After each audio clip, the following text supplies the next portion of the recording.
BUMD kita. Bapak melihat sendiri apa Pak yang menjadi permasalahan utama BUMD kita tidak maksimal ataupun tidak optimal dalam menghasilkan PAD-nya? Kalau untuk yang kelompok bank perbankan ya, itu sudah bagus gitu. Tinggal nanti menata ke depan sesuai dengan isu-isu yang ingin ditekankan. Misalnya ke Bank Nagari. Seperti tadi itu konversi ke syariah ya. Ini mungkin perlu segera dilakukan. Kemudian yang kedua mungkin ke depan kalau Bank Nagari ya, sama mungkin dengan BPD-BPD lain di seluruh Indonesia, kebanyakan kredit mereka itu kan kredit konsumtif kepada pegawai gitu. Nah ini sebenarnya secara ininya kurang bagus, itu tidak akan mendorong perekonomian. Jadi kami waktu di Jawa Barat sempat diskusi dengan Gubernur Aher ketika itu, tolong Pak Gubernur itu tekan direksi supaya, ya kan, nah sekarang misalnya tahun ini berapa proporsi kredit konsumtif itu yang adalah misalnya 75%, ya kan, nanti tahun depan sudah harus turun ke 65% loh gitu.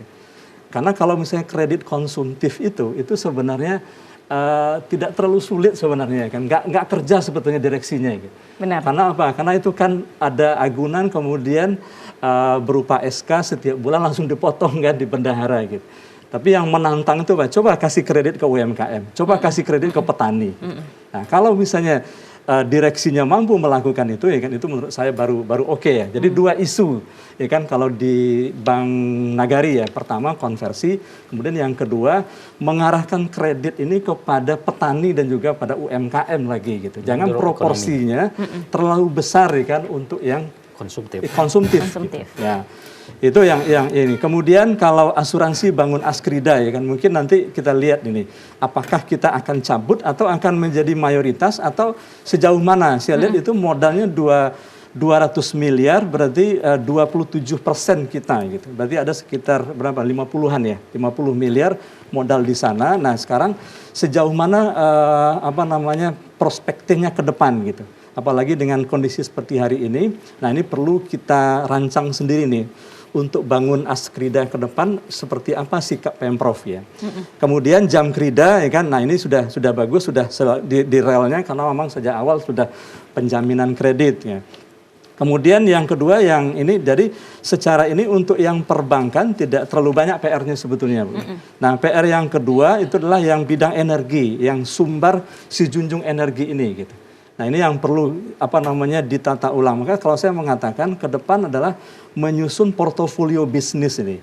Khusus yang 5 yang bermasalah ini kita masukkan ke dalam satu tempat, kemudian yang betul-betul kita kaji, kemudian kita hitung asetnya semua. Nah, nanti akan ketemu ini mau diapakan, A mau diapakan, B mau diapakan. Jadi satu Grafika Jaya Sumbar, kemudian yang kedua Dinamika Sumbar Jaya, 3 Pembangunan Sumbar, kemudian Andalas Rekasindo Pratama. Ini sebetulnya bagus ini, kan itu kawasan industri. Bagaimana keterkaitannya dengan PIP misalnya pada Industrial Park itu juga bermasalah katanya kan, karena bermasalah dengan sistem yang dibuat ya dulu ya di zaman gubernur lama gitu, kaitannya dengan pembagian hasil dengan investor dari Malaysia. Nah, ini perlu kita ini kan. Kenapa tidak misalnya PIP itu nanti di bawah ini gitu? Karena nanti ini juga penting gitu. Saya juga pernah kan waktu itu mengontak orang PIP. Padahal itu kan potensial ke depan. Karena memang tidak mungkin satu daerah itu dia membuat daerah industri terlalu banyak gitu. Nah, maka dia dipusatkan di satu tempat, kan itu akan lebih mudah mengelola. Lebih maksimal ya Pak ya? Lebih maksimal dia kan. Bagaimanapun kan masih tetap ada walaupun Sumbar ini adalah daerah pertanian, industri-industri hilir pertanian itu masih perlu kita lakukan di sini. Masih banyak yang bisa kita bikin di sini. Nah, tentu ya kan dengan mengelola kawasan industri ini, itu nanti para investor akan welcome dia untuk datang karena ada tempat ini. Apalagi kita tahu bahwa Sumatera Barat ini kan persoalan tanah itu kan agak rumit di kita kan. Nah, makanya solusinya adalah itu daerah industri gitu.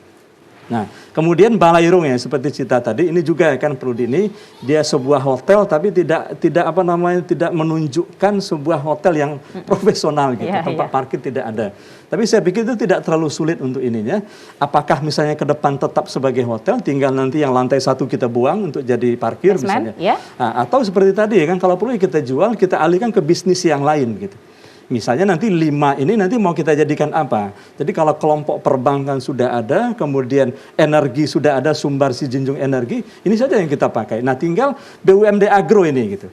Nah, BUMD Agro nanti akan kita satukan misalnya agrowisata misalnya. Ya, jadi gabung satu. Tapi kemudian sekarang Balairung ini ya kan sumber permodalan dari penjualan itu kita gunakan untuk mengelola agrobisnis gitu. Saya mempelajari ya kan seperti beberapa daerah seperti Sijunjung dan ini Damas Raya itu potensi agrobisnis seperti misalnya sawit, kemudian tanaman-tanaman kayak manggis, kan serai dan sebagainya itu pinang itu besar potensinya. Sangat berpotensi gitu. tentunya. Potensi gitu.